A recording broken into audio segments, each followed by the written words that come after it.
Over there, across this field, on top of the hill, behind those trees, is the site of the proposed BESS.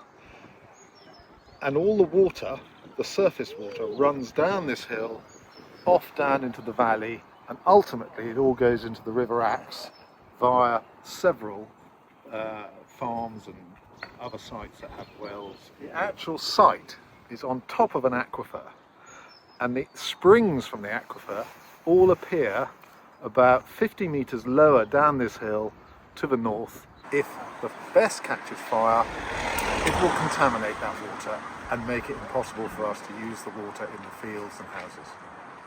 Where I live and all of that side of the valley, they're all on private water. People are not on mains water, so we're all completely dependent on the aquifer, on top of which this development is being, is proposed.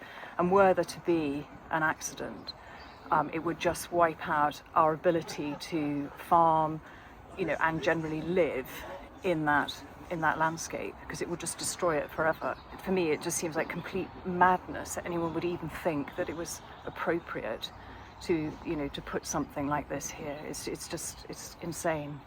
Well, the concerns of the parish council coincide with the concerns of the parish as a whole, because we've been carrying out surveys towards our neighbourhood plan.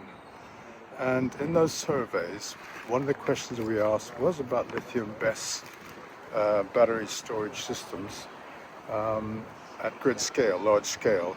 98% of our respondents said they were against any lithium BESS large scale system, even if the defendants of these developments say that the impact on the landscape of one of these is not going to be so great.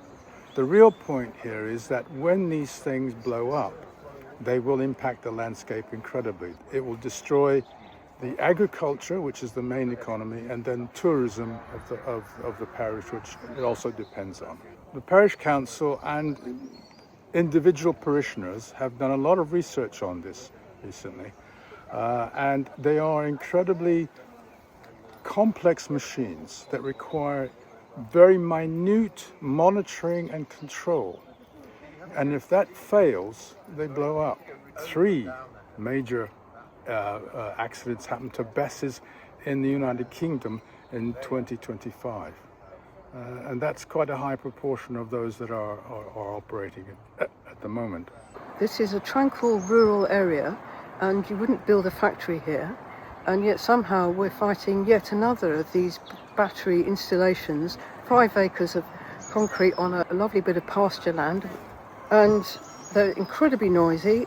The acoustic fence, which is 4 meters high, will not stop the noise. And it's just a wrong thing to put a huge industrial installation that is very dangerous in a rural area on a field. Battery energy storage technology has overtaken the planning rules and legislation. BESS sites they're new, they're still new. I mean, it took 70 or 80 years for asbestos legislation to get on the books, and lots of people died. BESS is similar, and it's particularly catastrophic in rural areas. If their water is contaminated, communities will die. I mean, they will become uninhabitable. I just don't actually think that people realise what these things are and actually how dangerous they are. That if they go up in flames, you cannot put the fire out. So all you're doing is trying to stop the fire from spreading.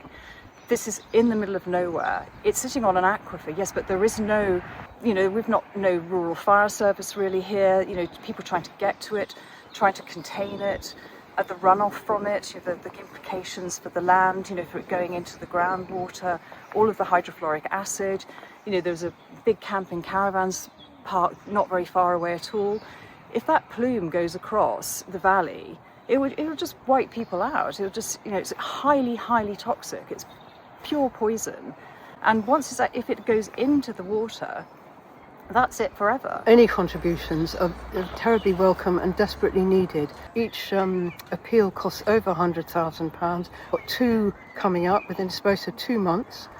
It involves barristers, experts, huge team of experts, planning consultants, planning lawyers, all of our energy and time, we're just fighting with everything we've got.